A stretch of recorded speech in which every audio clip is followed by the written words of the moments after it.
Goodness comes and evil goes.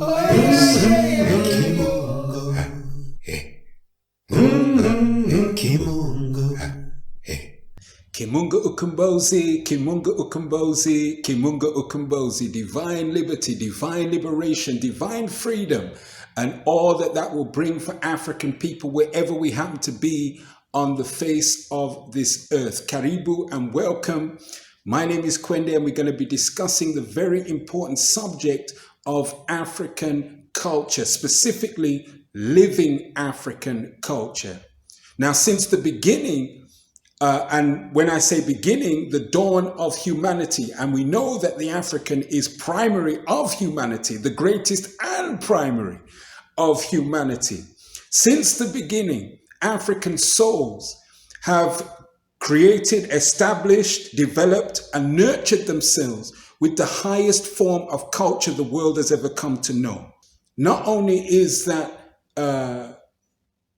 important for life itself and vital functioning, but it gave rise to the most magnificent, the most glorious, the most long-lasting civilizations that we've ever come to know. Now, culture is core substance to African life, core substance to African life.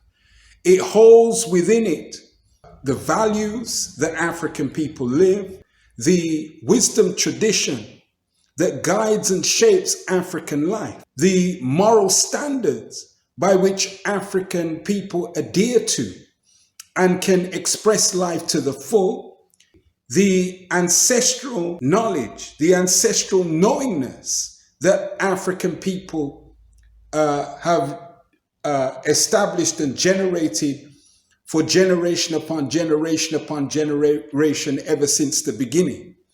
The language, the ethics, the role of culture is to make manifest the maximum potential and the maximum capability of African souls. That's what culture is to do. That's what culture does. That's the role of culture. That's the role that culture takes.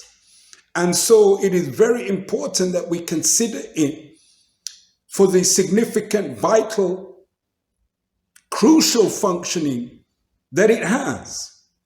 Now, what often gets misconstrued is that culture as a whole is the expression of culture in its totality. And by that I mean the expressions of culture, which happen to be things like music, the arts, process of learning, food, clothes, all of that are expressions of what culture in substance really is.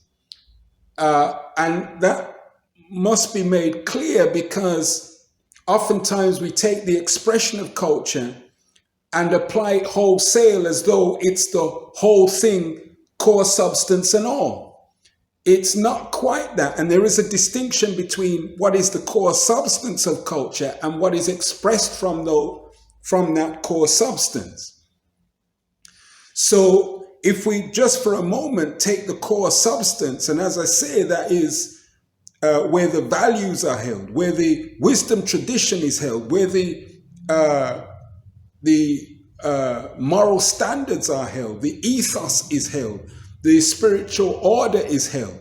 All of those things are in the core, the language, all of those things are in the core substance of what culture is all about, the fundamental substance.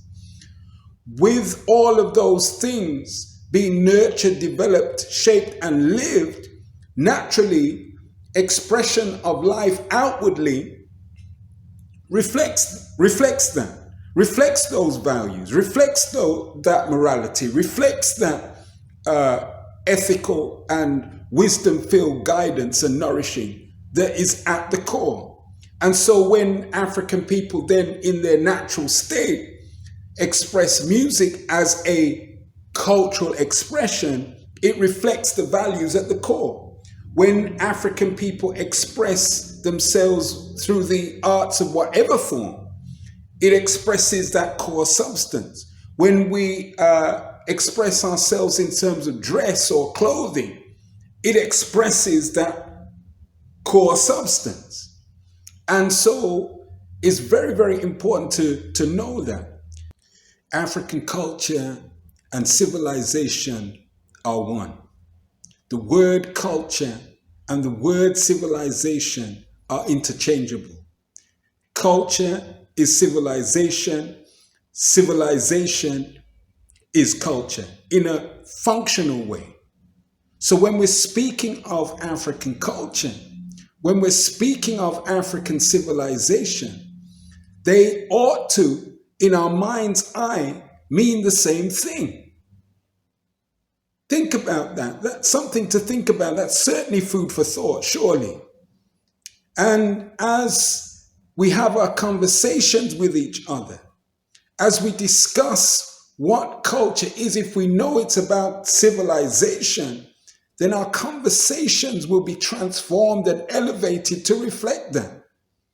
It won't be simply lodged or exclusively lodged in the realms of cultural expression, rather than dealing with the entirety of culture as a whole and its whole substance. Culture goes beyond the aesthetic. It's deep substance of being, deep substance of beingness, African beingness.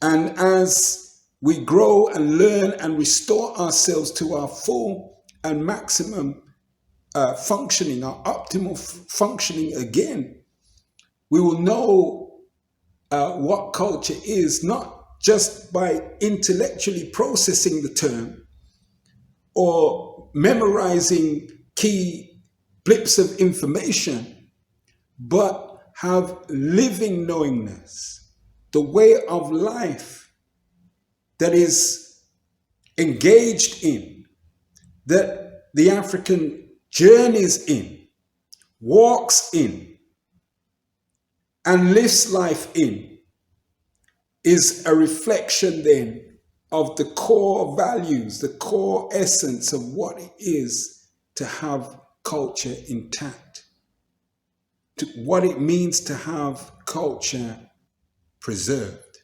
safeguarded, and never to be stripped again, taken away again. There are many lessons to be learned, and culture provides those living lessons. So this is just a quick insight, a quick introduction, if you will, some food for thought. And I hope that ones and ones will be able to at least hold in their mind, if nothing else, that African culture and African civilization are one. If we do not have African culture, then we cannot have African civilization.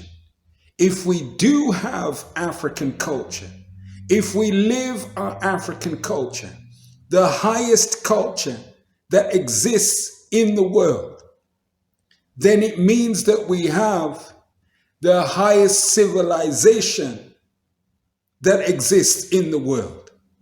Void of the culture, we are void of civilization. So I hope that is enough food for thought for now. Just as an introductory word or two on the important subject of African culture, specifically living African culture. So until such time again, Kimunga Ukumbozi, Kimunga Ukumbozi, Kimunga Ukumbozi, divine liberty, divine liberation, divine freedom, and all that that will bring for African people wherever we happen to be on the face of this earth.